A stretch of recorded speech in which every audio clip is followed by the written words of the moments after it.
Quais serão os termos chaves da introdução deste livro aqui, ó, Macroeconomia, do Rutger e do Stanley Fischer.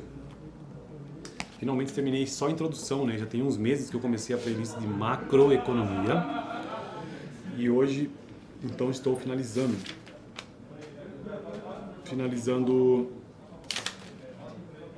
então a introdução deste livro. E olha só os termos chaves que ele coloca aqui. Ele não traz a definição, apenas cita esses termos. Monetaristas keynesianos, macroeconomistas neoclássicos, expectativas racionais, produto nacional bruto nominal e real, inflação, crescimento, desemprego, ciclo de negócios, tendência ao produto potencial, pico, fundo, recuperação ou expansão, recessão, hiato produtivo, lei de Ockham, curva de Phillips, política monetária, política fiscal, políticas de estabilização, ativistas, demanda e oferta agregada, economia do lado da oferta e choques de oferta. Essas são então todas as palavras chaves ou então termos chaves que o autor tratou, que os autores trataram na introdução deste livro. Agora, para completar o vídeo, eu quero mencionar os tópicos que eu tratei, então não sei se vai dar tempo de eu entrar no detalhe em cada um deles, até porque acho que eu nem preciso, já gravei vídeo sobre cada um deles, mas o que eu consegui puxar de cabeça, né? Então, vamos lá, porque daí no próximo vídeo eu já quero começar o capítulo 2, que trata sobre contabilidade nacional. Vamos lá. Bom, primeiro, cadê? Na introdução, nós temos já a definição do que seja macroeconomia. E o que é macroeconomia? A macroeconomia, segundo este autor, é uma área da economia que trata do comportamento da economia como um todo. Então, observar a economia de uma nação, de um país como um todo, isto é macroeconomia. Com períodos de recuperação, com períodos de recessão econômica, a produção total de bens e serviços da economia e o crescimento do produto, as taxas de inflação também, de desemprego, a balança de pagamentos e as taxas de câmbio. Então, tudo isso que eu mencionei até agora, esses tópicos aí, né, tipo recuperação, recessão, o total de bens e serviços produzidos na economia, o crescimento do produto, que é o PIB, né, crescimento, ou então as taxas de inflação, taxa de câmbio, de desemprego, balança de pagamento, tudo isso são assuntos, ou são áreas, são coisas que são estudadas, coisas no sentido de que são elementos da realidade de uma economia, de uma nação como um todo, que são estudados, elementos que são estudados em macroeconomia. A macroeconomia lida com o aumento do produto, no produto e no emprego do decorrer de longos períodos de tempo, isto é, o crescimento econômico, e ainda com as flutuações de curto prazo, constitui o ciclo de negócio. Então, este capítulo começou a trazer nossa definição do que seja macroeconomia. Depois, o próximo tópico, as controvérsias de agenda de pesquisa, também as escolas de pensamento, a escola dos novos clássicos, que isso significa, né? As expectativas são racionais quando são estatisticamente as melhores previsões do futuro que podem ser feitas com informação disponível, os neo-keynesianos, e alguns nomes importantes aqui, né?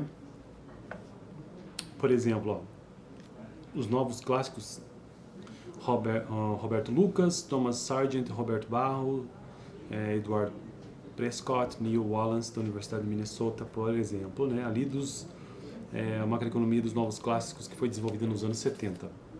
E aí os neo-keynesianos, exemplos, isso ali no final da década de 80, Georgia Arklov, Janet Yeh, da Universidade de Yale, não, da Universidade da Califórnia, Berkeley. Quem mais aqui? Basicamente esses, isso num contexto americano. E, bom, aí o próximo tópico, controvérsia econômica, né, entre ambas as formas de pensamento. E depois entramos nos conceitos chaves, ou seja, o que significa Produto Nacional Bruto, que significa o famoso PNB, né? É o valor de todos os bens finais e serviços produzidos na economia em um dado período de tempo, trimestral ou anual. E aí ele faz a distinção entre Produto Nacional Bruto Real versus o nominal. Existem também níveis de Produto Nacional Bruto Nominal Real versus o crescimento. O que significa inflação e PIB, Produto Nacional Bruto Nominal, né? Então a taxa de inflação é a taxa percentual do aumento do nível de preço durante um dado período, é isso que significa. E a taxa de crescimento da economia é a taxa a qual cresce o Produto Nacional Bruto Real. Deixa eu ver se eu encontro a definição do real para o nominal.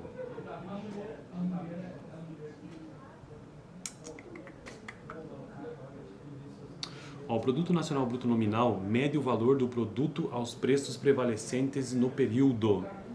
Então, o Produto Nacional Bruto nominal mede o valor bruto dos preços prevalecentes no período durante o qual o produto é efetuado, enquanto que o Produto Nacional Bruto Real mede o produto efetuado em qualquer período aos preços de algum ano base.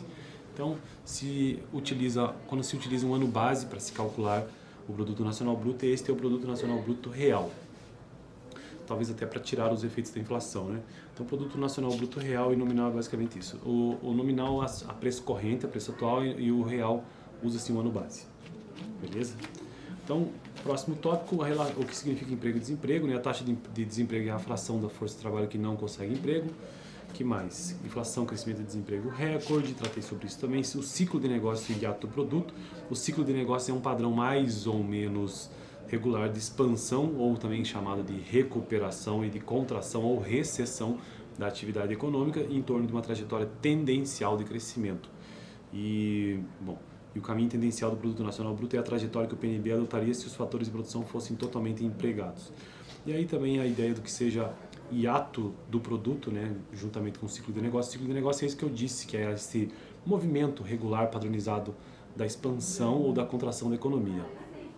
E aí, hiato do produto, mede o hiato entre o produto real e o produto que a economia poderia produzir com pleno emprego em recursos existentes. O produto de pleno emprego é também chamado de produto potencial. Isso é um valor matemático aqui. Então, o gráfico que mostra esse ciclo de negócio e hiato do produto é isso aqui, ó. Olha só que interessante. Então, você tem no fundo desta linha uma recessão, depois uma recuperação até o pico e fica nesta tendência sempre em crescimento lento, mas sim. Próximo tópico, tratei sobre relações entre variáveis macroeconômicas e crescimento e desemprego. A lei de Ockham diz que a taxa de desemprego declina quando o crescimento estiver acima da taxa tendencial de 2,5. Especificamente, não sei se vale a pena entrar no detalhe dela.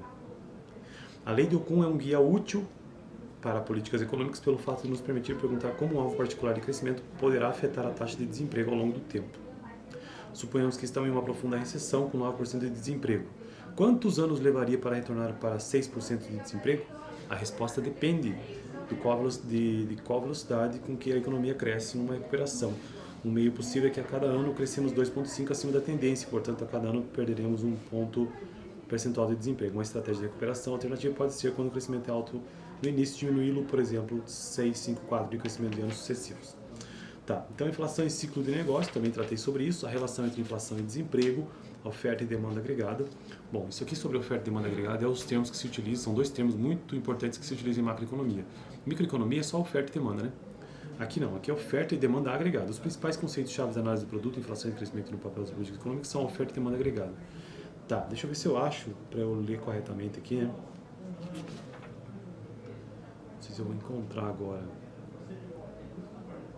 A demanda agregada é a relação entre gastos em bens e serviços e o nível de preço e o nível de preços. Basicamente é isso. A curva de oferta agregada especifica a relação entre o volume de produto das empresas e o nível de preços também. É de um modo geral. Então, análise gráfica, também tratei sobre isso. Política econômica, quais políticas econômicas? Né? A política monetária é controlada pelo Banco Central, Bacen. Os instrumentos da política monetária são variações nos estoques de moeda, variação na taxa de juros, taxa de redesconto, pela qual o Bacen empresta moeda aos bancos e alguns controles sobre o sistema bancário. A política fiscal está sob controle também lá nos Estados Unidos, do Congresso dos Estados Unidos, e usualmente é a iniciativa do Poder Executivo. Os instrumentos de política fiscal são as alíquotas de impostos e os gastos do governo. As políticas de estabilização são políticas, tanto fiscal e monetária, designadas para moderarem as flutuações econômicas, especialmente flutuações nas taxas de crescimento. Depois tratei sobre monetaristas e ativistas, macroeconomia dos novos clássicos, os neo-keynesianos, e foi isso, todo esse capítulo 1. Então eu vou repetir, para finalizar o vídeo de hoje, os termos chaves que vimos ao longo da introdução deste livro.